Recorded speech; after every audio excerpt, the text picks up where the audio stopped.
आपको पता है इंडिया में Waqf board third largest land holder है। After arm forces and railways के बाद सबसे ज्यादा जमीन वक्फ बोर्ड के पास है। और वक्फ बोर्ड के बारे में एक बहुत बात मशहूर है कि वक्फ बोर्ड अगर किसी जमीन को अपना कह दे तो फिर ना सरकार उसमें कुछ कर सकती है, ना जुडिशरी आपकी कोई मदद कर सकती है। तो चलिए जानते हैं इस बात में कितनी सच्चाई है। और जो अभी सरकार हमारा वक्फ अमेंडमेंट एक्ट लेके आ रही है, इसमें क्या चेंजेस वो वक्फ बोर्ड के अंदर करने वाली है। The Waqf Bill 2024, which seeks to amend the 1995 Waqf Act. Question आता है सबसे पहले, वक्फ बोर्ड क्या चीज है? वक्फ बोर्ड वो ऑर्गेनाइजेशन या वो संस्था है जो वक्फ की जमीन को मैनेज करती है। वो जमीन जो किसी चैरिटेबल या रिलीजियस यूज के लिए इस्तेमाल करी जाएगी। तो जो इंडिया है उसके हर स्टेट में अपने वक्फ बोर्ड हैं और दो टाइप के वक्फ बोर्ड होते हैं, एक सुन्नी वक्फ बोर्ड, एक शिया वक्फ बोर्ड। और ये सारे वक्फ बोर्ड एक सेंट्रल वक्फ बोर्ड के अंडर कंट्रोल होते हैं। जब कोई बंदा अपनी जमीन को वक्फ करता है तो वो जमीन उसके नाम से अल्लाह रब्बुल इज्जत के नाम पे ट्रांसफर कर दी जाती है। अब क्वेश्चन आता है कि जो वक्फ बोर्ड के बारे में बहुत बात मशहूर है कि अगर वक्फ बोर्ड किसी जमीन को अपना बता दे तो वो जमीन फिर उसकी हो जाती है, ना उसमें सरकार कुछ कर सकती है ना उसमें जुडिशरी कुछ करती है। चलिए जानते हैं ये बात कितनी सही है। तमिलनाडु में सितंबर 2022 में एक विलेज था, वहाँ के लोकल्स ने जब अपनी ज़मीन बेचने की इच्छा जाहिर करी तो उन्हें अथॉरिटीज से पता लगा कि वो ज़मीन तो वक्फ बोर्ड के अंदर आती है। तो वो लोग बहुत शॉक हो गए। क्यों? क्योंकि वो सालों से वहाँ रह रहे थे और किसी को पता ही नहीं था कि वो ज़मीन वक्फ बोर्ड के अंदर आती है। तो जब वक्फ बोर्ड ने उसे खाली कराने के लिए कहा तो ये मामला हाई कोर्ट के अंदर गया और हाई कोर्ट ने इस क्लेम को वक्फ बोर्ड के रोक दिया। हाई कोर्ट ने कहा कि आप ऐसे कैसे खाली करा सकते हैं इतनी बड़ी बस्ती को।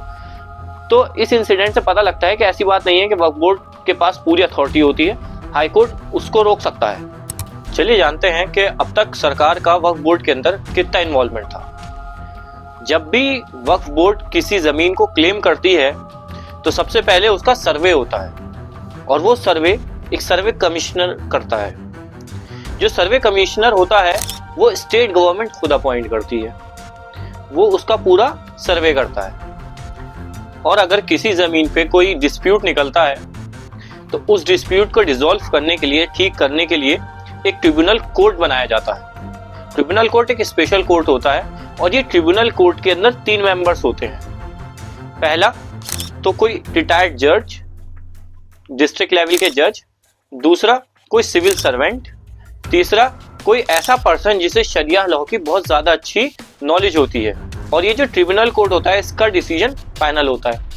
लेकिन ये सिर्फ इसकी जो पावर होती है वो एक सिविल कोर्ट के बराबर होती है। अगर कोई डिस्प्यूट हाई कोर्ट में जाके चैलेंज किया जाता है तो हाई कोर्ट ट्रिब्यूनल कोर्ट के फैसले को चेंज कर सकता है, जैसे तमिलनाडु में हुआ था। अब इस सबसे आपको अंदाजा तो लग चुका होगा कि वक्फ बोर्ड पूरी तरीके से फुल अथॉरिटी नहीं रखता है कि वो अगर किसी जमीन को अपना कह दे तो उसे फौरन मिल जाएगी, ना उसमें स्टेट कुछ कर सकती है ना जुडिशरी कुछ कर सकती है। ऐसा नहीं है, जुडिशरी उसको ओवरकम कर सकती है। अब जहां तक हमने सुना है कि वक्फ बोर्ड के पास बहुत ज्यादा जमीन है तो इस हिसाब से तो वक्फ बोर्ड बहुत ज्यादा वेल्दी होगा। तो चलिए इस बारे में जानते हैं। और यही इसमें सबसे बड़ा लूप होल है। जो वक्फ बोर्ड है असल में उसके पास जितनी ओनरशिप ऑफ लैंड है वो बहुत ज्यादा है। लेकिन 2006 की जो चच्चर कम्युनिटी की रिपोर्ट आई थी, जो एक social and economic welfare of Muslim community के बारे में बताता है, उसमें यह पता लगता है कि वक्फ बोर्ड के पास जो टोटल जमीन है उससे सालाना लगभग 12,000 करोड़ रुपए कमाए जा सकते हैं। लेकिन कमाए कितने जाते हैं? सिर्फ 163 करोड़। ऐसा क्यों? इसके मेनली 2 रीजन। पहला रीजन है करप्शन और दूसरा रीजन है इंक्रोचमेंट। जो पहला रीजन है करप्शन, वो मेनली मुतवल्लिस के थ्रू किया जाता है। मुतवल्लिस क्या होते हैं?